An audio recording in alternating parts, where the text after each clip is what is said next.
คลิปนี้เนาะเราจะพายางสมตัวเมืองฮ่องกง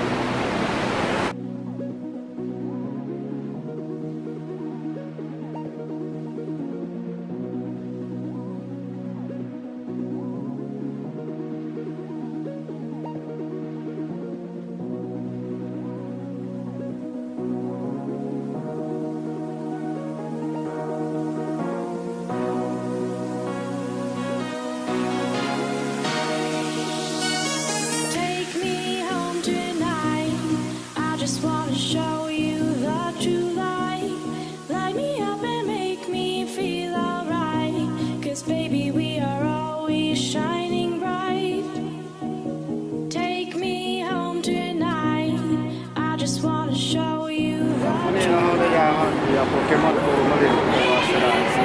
เล่นเอาโมมีก็เลยว่าทุกอย่างสมที่ทำกับ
Just wanna show you that you like.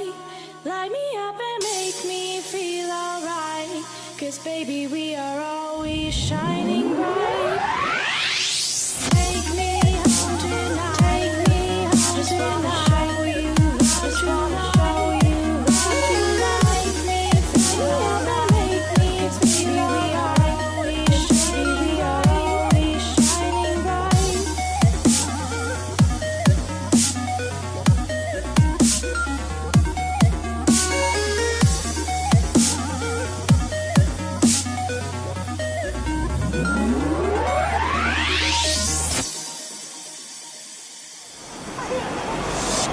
ฮอดสมองข้ามทางแล้ว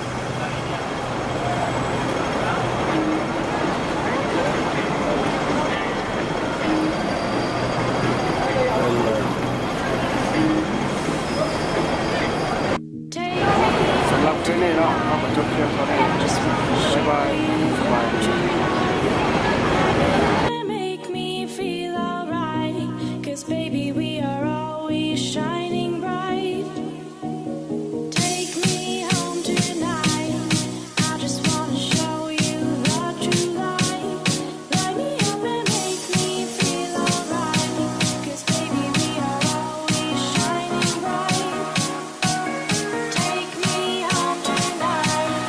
I just wanna show you that you like. เดี๋ยวผมเอาตัวโปเกมอนเล่นน้องมาเนาะมีโปเกมอนเกียร์ให้สักตัวหนึ่งแล้วก็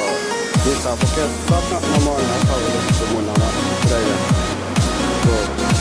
ไกลเกินไปเพราะว่าแล้วจับโปเกมอนนะ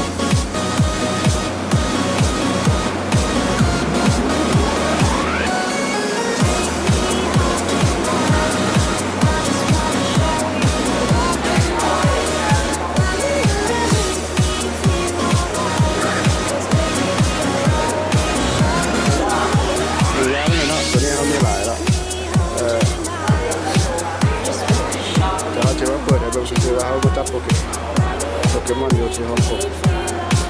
ที่อยู่ที่โรงงานสัญญาณรถไฟไปละก็จับละ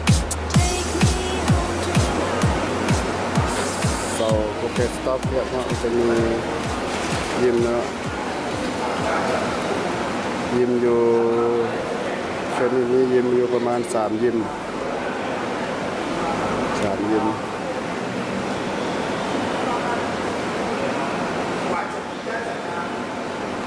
มาอีกแล้วออกมาล่อหน้าล่อตาตัวนี้ห้างไม่หลายแล้วเนาะก็เลยไม่อยากจับปล่อยมันไปเรื่องโปเกมอลที่จับก็ได้